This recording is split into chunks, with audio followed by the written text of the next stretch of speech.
언제나 필승! 네, 반갑습니다. 필승입니다.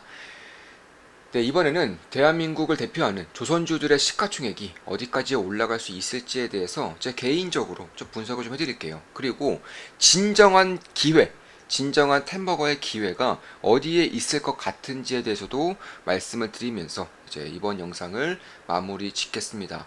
다들 아실 거예요. 저는 조선주 아저씨입니다.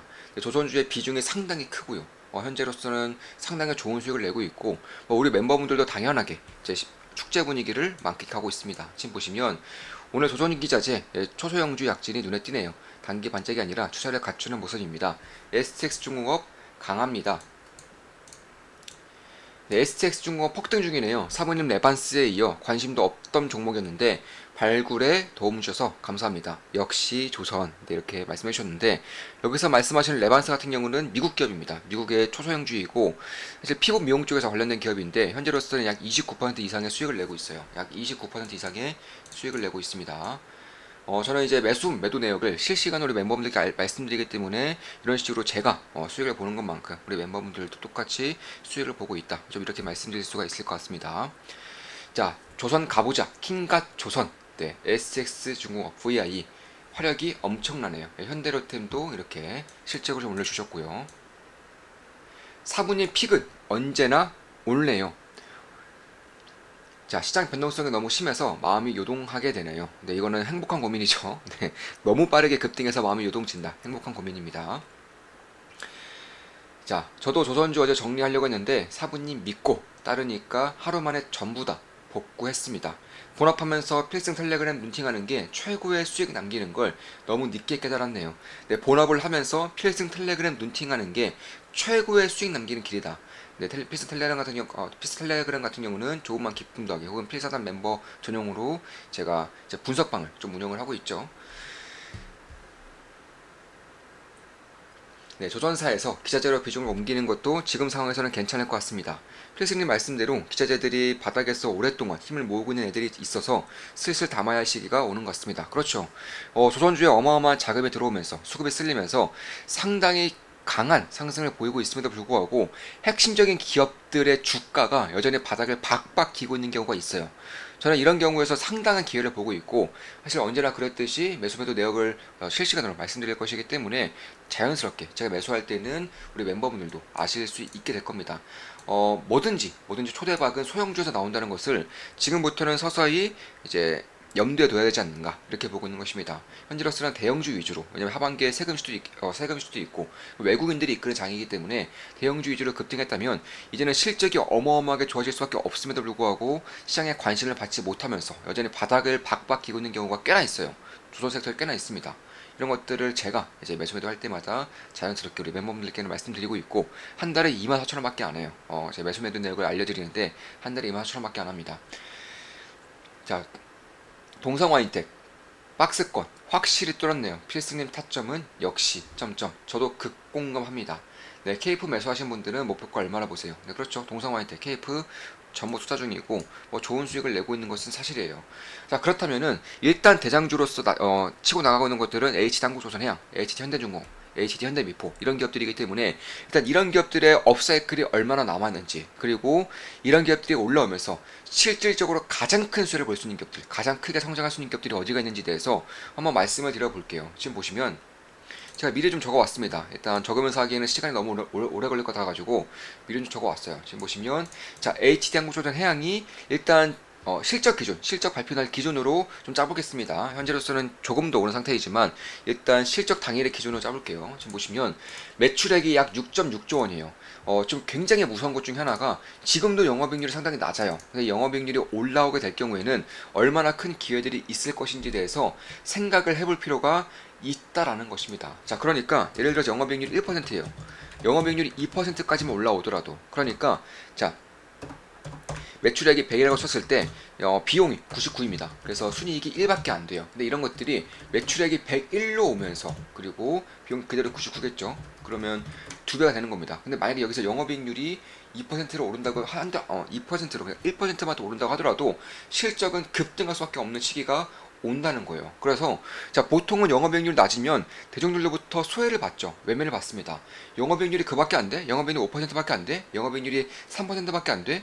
그럼 당연히 무시를 한다는 거예요. 인간의 본능이 그렇습니다. 그런데 만약에 이런 기업들, 이런 섹터에서 영업이익률이 2%만 더 올라오더라도 3%만 더 올라오더라도 실적이 폭등할 수밖에 없는 구간이 생긴다는 거예요. 저는 여기서 굉장히 큰 기회를 보고 있는 것이고, 예전에도 비슷한 관점에서 말씀드렸던 기업들이 바로 포스코 인터내셔널입니다. 포스코 인터내셔널 보시면, 다시 보시면, 자, 매출액은 거기서 거기에요. 매출액은 거기서 거기. 33조, 37조, 33조. 딱히 올라오지 않았습니다. 그런데 실적이 급반등해요. 실적이 5천억, 9천억, 1조 1천억.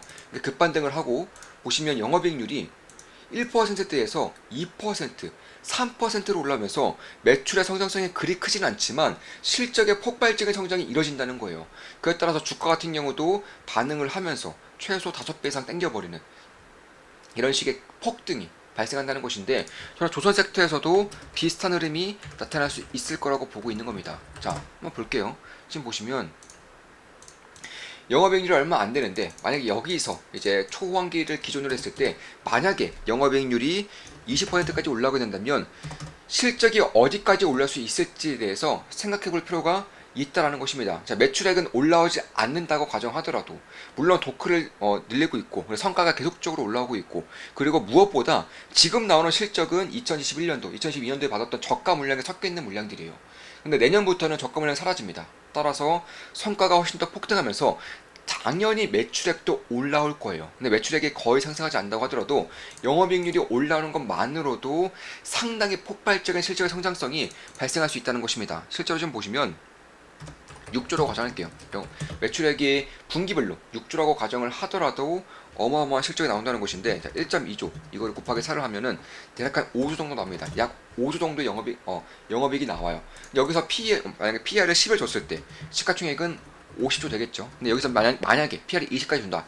그러니까 성장 섹터로 탈바꿈이 되면서, 혹은 글로벌에서 유일하게 할 수 있는 기업들이 한국 조선소밖에 없어. 그래봤자 일본의 작은 조선사들, 혹은 중국은 어차피 배제될 거니까. 근데 만약에 중국도 포함된다고 하더라도 한, 중, 일, 이 세 개 국가에서 그래봤자 10개 내외의 조선사들이 대부분의 뭐 군함이라던가 아니면은 선박, LNG선, 혹은 암모니아선, 수소선, 메탄올선, 혹은 메탄올 추진선, LNG 추진선, 암모니아 추진선, 수소 추진선, 이런 것들까지 발전이 되면서 이쪽 기업들만 할 수 있는 그런 밸류에이션을 받을 경우에는 저는 PER 20 정도까지도 받을 수 있다라고 개인적으로 보고 있어요. 근데 PER 10만 받더라도 50조, 20을 받아버린다면은 100조까지 올라올 수 있다는 겁니다. 그러니까 어마어마한 슈퍼사이클이 발생한다는 거예요.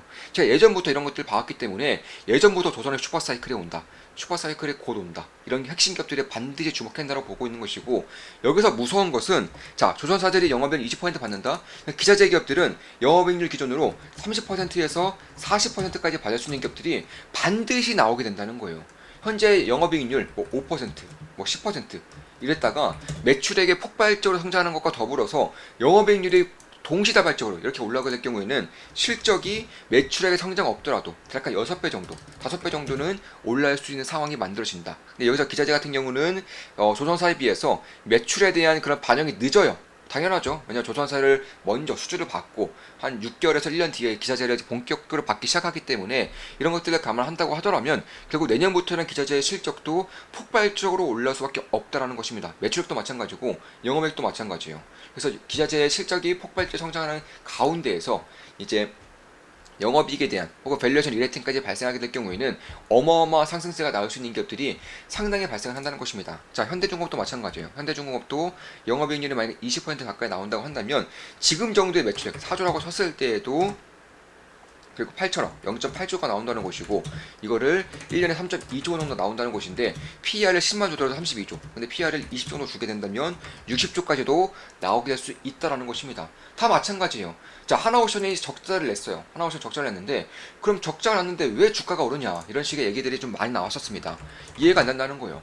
근데 시장은 어차피 미래까지 보는 거예요. 이 하나오션의 실적이, 하나오션의 매출이 어디까지 나올 수 있을지를 이미 계산기를 때리고 있다라는 것입니다. 자, 예를 들어서, 자, 매출액이 2.5조예요. 여기서 영업이익률 기준으로 5천억 정도, 그리고 1년에 2조 정도 나온다고 쳤을 때 역시나 PER 10 곱했을 때는 20조, 20조 곱했을 때 40조 정도. 제가 다르게 가정하는 것이 매출액 성장이 없다라고 가정하는 겁니다. 그러니까 선가의 인상이라던가 선종의 변화가 없다라고 가정한다는 거예요. 구남이라던가 MRO 이런 쪽으로의 진출이 전무하다고 가정하고서도 이런 식의 시가총액이 나올 수 있게 된다는 것입니다. 물론 PR이 20이 말이 되느냐, 지금으로서는 이렇게 얘기가 나올 수도 있어요.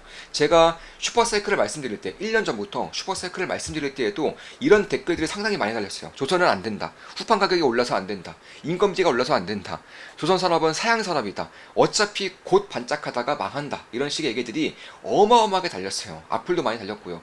근데 그럼에도 불구하고 제가 슈퍼사이클을 말씀드렸던 이유는 이런 것들을 보고 있었기 때문에 그런 거예요. 근데 여기서 만약에 기자재 기업들이 현재 영업이익률 5%, 6% 혹은 3% 이런 식의 영업이익률을 내고 있는 별 볼 일 없어 보이는 기자재 기업들이 향후에 20%, 30% 가까이 영업이익률이 올라오게 될 경우 실적이 얼마나 올라올 수 있을지에 대해서 계산기를 두드려 볼 필요가 있다라는 겁니다. 어떤 기업들 위주로? 핵심 기업들 위주로. 핵심 기업들은 여전히 주가가 바닥을 기고 있는 경우가 많아요. 특히나 수급의 대형주 위주로 쏠리면서 여전히 소형주들은 여전히 바닥을 기고 있는 경우가 많습니다. 당연히 이런 기업들을 매수하기 시작했을 때 우리 멤버분들께 말씀을 드리면서 매수를 시작할 것이고, 저는 조선사들, 뭐 HD항구 조선 해양도 뭐 투자를 진행하고 있어요.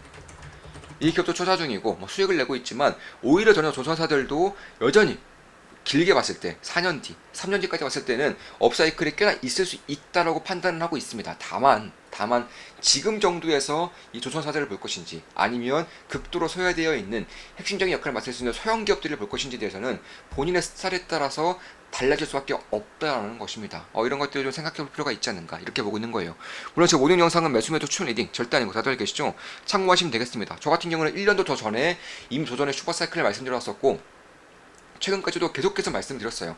최근에 분석해드렸던 기업들도 뭐 동성 화이팅이라던가 뭐 케이프, KSP, 혹은 이제 다른 기업들도 마찬가지로, 그러니까 이런 거 HD 현대중공업 이런 기업들도 충분히 말씀드려왔었고, 그리고 그 외에 대중들로부터, 시장으로부터 소외되어 있는 기업들도 상당히 좋은 기회가 제 눈에는 보이고 있기 때문에 이런 것들을 노리고 있다라는 거예요. 따라서 이번에 만약에 슈퍼사이클에 오게 될 경우에는 결국 진짜 주인공은 기자재 기업들, 그 중에서도 핵심적인 역할을 맡을 수 있는 소형 기업들 위주로 나올 수 있을 거라고 생각을 하고 있는 겁니다. 아니면 조선사들 중에서도 여전히 바닥을 박박기고 있는 기업들이 있기 때문에, 뭐 해외도 마찬가지고요, 일본도 마찬가지고, 이런 기업들도 충분히 볼 필요가 있다라고 저는 보고 있는 거예요. 어차피 대장주 사이클의 슈퍼사이클까지 갈 경우, 3년 이상의 사이클까지 갈 경우에는 대장주는 뒤늦게 나타나는 법입니다. 뒤늦게 가장 많이 오르는 기업들이 반드시 나타나기 마련이기에, 특히 영업이익률이 3%, 4%라고 해서 이제 배불리 없다라고 생각하는 것이 아니라, 이 3%에서 6%대까지 겨우 3% 정도만 올랐을 뿐인데 실적의 2배 이상을 올릴 수 있는 그런 기업들을 볼 필요가 있다라는 거예요. 자, 이것으로 방송 마치겠습니다. 지금까지 조선의 슈퍼사이클에 대해서 말씀드렸었고, 대표적으로 HD항구조선해양, HD현대중공업 혹은 하나오션 이런 기업들을 위주로 좀 분석을 해드렸습니다. 그리고 진짜 좋은 기회는 소형 기업들, 기자재 기업들 혹은 소형주들, 해외 기업들 위주로 나올 곳이라고 말씀을 드리면서 방송 마무리시겠습니다. 다들 아시죠? 제가 모든 영상은 매수매도, 추천 리딩 절대 아닌 거 다들 아실 겁니다. 참고하시면 되겠습니다. 필수는 구독, 알림 설정, 좋아요는 여러분들께 돈이 됩니다. 필승!